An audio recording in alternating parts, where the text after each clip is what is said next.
Welcome to another episode of the A-List Music Club. I am your host, the Game Changer, Wes Truth.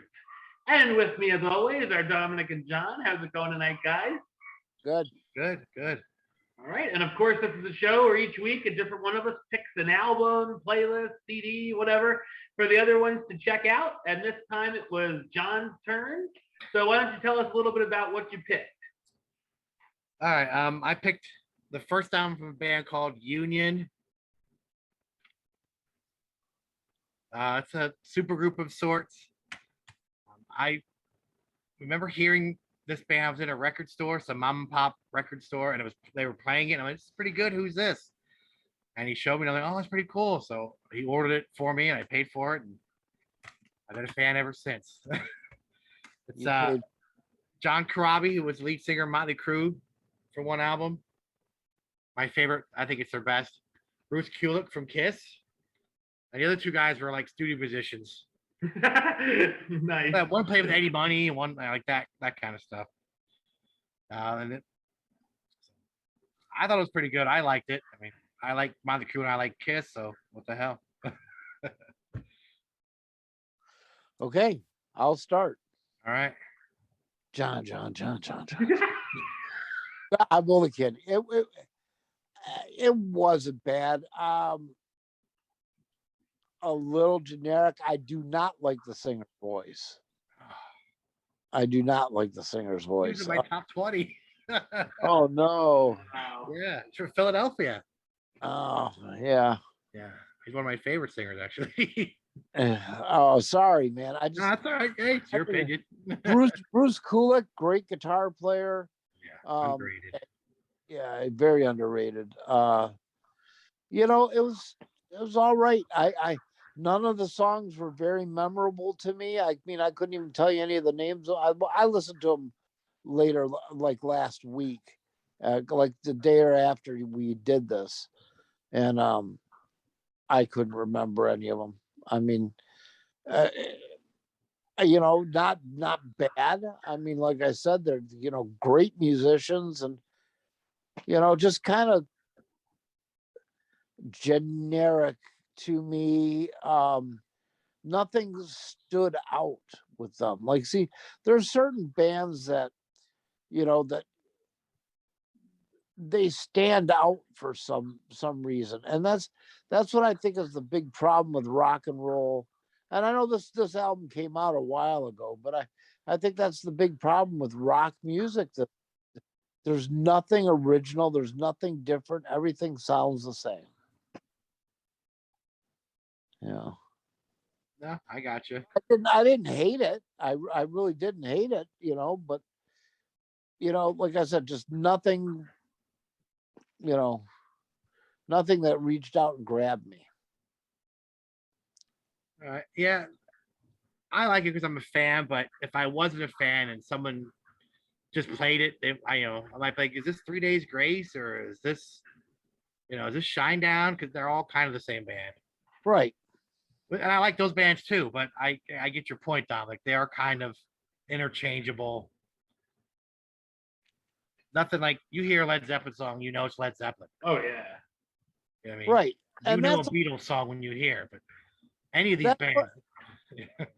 and that's what I think.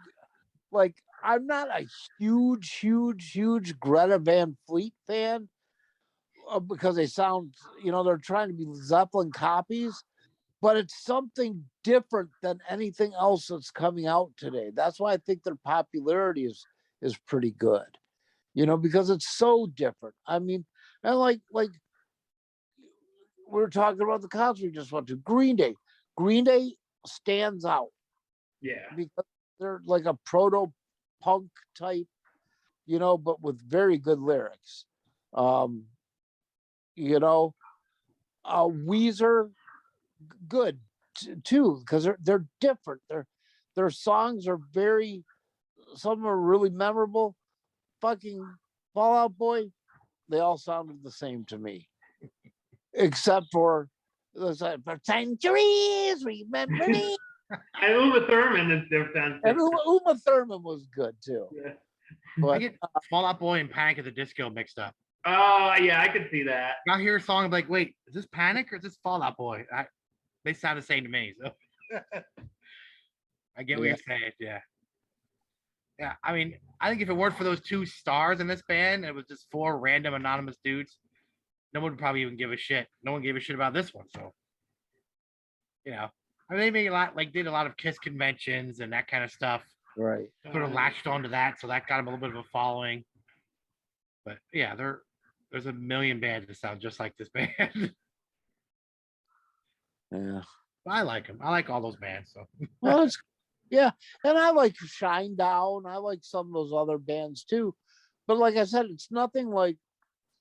And I know I'm sounding like an old fucking man. I'm sounding just like my dad. It's just everything, like you said, you knew when you heard Led Zeppelin. You knew when you heard the Beatles. You knew when you heard the Rolling Stones. You knew when you had heard even later bands like U2. You knew who that was. You knew REM was REM. You knew Aerosmith was Aerosmith. You knew those things. Even AC/DC. You knew AC/DC when you heard AC/DC. Yeah. This is like, well, is it this group, this group, this group, this group, or this group? Yeah.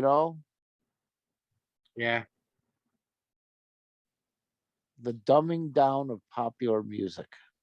Yeah. This came out in '98. So I think they're a little late to the party. Yeah. Like they're like Kiss and Motley Crue, so they're past that hair band stuff. And they're also past the grungy stuff, but they're not quite into the new metal stuff like Limp Bizkit and Korn. They're kind of stuck, Had they come out earlier or later, who knows? But yeah. 98 is what Backstreet Boys and Britney Spears, all that shit is popular. So right. All right, Wesley, what did you think? I thought it was all right. I had never heard of them, obviously, until a week ago. Yeah, I thought John Corabi was all right. A lot of people like his voice, including John. I thought some songs were better than others, his voice, but I didn't really mind it that much. I know Dominic didn't like it at all, but no, I mean, I didn't care for his voice. It wasn't like. Yeah, I liked the guitar solos by Bruce Kulick.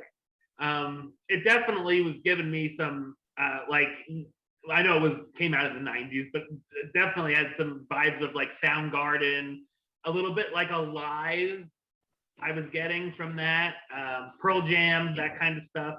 Yeah. Definitely a 90s grunge. Yeah, you could tell that it came out in that era. I don't know that I'd listen to it all that often, but I would pick and choose some songs. I liked Pain Behind Your Eyes.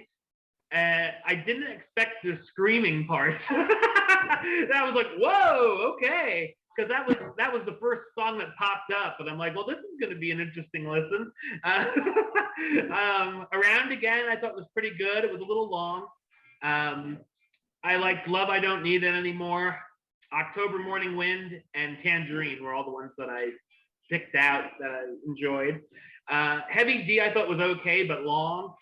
Oh, Jesus, Wesley, you don't have to go through every track. I have a couple more here. Heavy D's about drugs. Oh, okay. Heavy drugs. Yeah. Get Off My Cloud. When we were joking about that, I said, oh, it's a Rolling Stones cover, but it was definitely not. And I thought Robin's song and Empty Soul were okay for slower songs. So yeah, I had on my playlist "Oh Darling," the cover of the Beatles. Is that on that CD? Yeah, it's on the reissue. The one I have here, the first version, it's not on there. Gotcha. This label went out of business, so another label reissued it. And okay. Yeah. Yeah, I thought that was an interesting cover. It's not bad. Definitely not the Beatles, but it's interesting enough. But yeah, so that's pretty much what I got there. Thank God. Mine was probably shorter than yours, honestly. Well, John, when you were saying it, and Wesley about the grunge era, see, there's different things too. I mean, not all grunge sounded the same either, because you could tell Soundgarden from Pearl Jam, from Alice in Chains, Nirvana. from Nirvana. from Mother Love Bone and Live, all those bands. that and this was just nothing that, and those bands like stood out. They did grunge great, and this one they did grunge okay. Well, much like Wes, you were too young, but I grew up in the '80s, so I remember the hair bands. I love the hair bands, but Poison and Motley Crue and Def Leppard, those are like your big ones, and then there's 50 bands who sounded like that. It got so watered down. Mm-hmm. You turn on MTV and you see 100 videos in a row of hair bands, and they're like, which one is this? Grunge was the same thing. Beyond those big four, it just got watered down, and you're on like G level bands. Like, Right. That's what these guys are. They're sort of a watered down version of grunge. Yeah. All right. Well, you got trivia, John, or? No, I got nothing. The trivia is John's the only one that bought the album. That's the trivia. Who is the one person that bought this? It's John Costin. To be fair, I also bought their other two. So did you? All right. They have a live album and then a second album. I have them all. Oh wow! Yeah. They also have a DVD of them in concert. I don't have that. Okay. Jeez. Well, now you have something to wish for. It's hard to find. Let's see. I'll let's rate this pig. 5. You're not horrible, not great. Just I probably would not put any of this on my playlist, but maybe I'll revisit it in 15 or 20 years. I've listened to this so much, I didn't have to listen to it for this. Like, I know all these songs by heart. Wow. Yeah, I listen to it a lot. So, as a fan, for me, it's a 7. But if I wasn't a fan, and I was like you guys who just heard it for the first time, I'd probably have to give it a 5. So I guess it's a 6, then we'll split the difference. There you go. Yeah, I agree with Dominic. I started laughing when he said 5, so that's what I was thinking. It's not horrible. I like to be different. I'm trying to get away from the mainstream stuff. That's fine. Yeah, it opens us up to different bands. That's what I'm gonna do. I gave you the Uriah Heep album, and then I gave you what was the other one that we UFO. And how can we forget Nantucket? Oh yeah. Greatest band of all time. I'm gonna be throwing shit like that during this. My dad, by the way, said that your Uriah Heep pick was a good pick. That's his favorite album. That was really good. He said it's their best album. Yeah.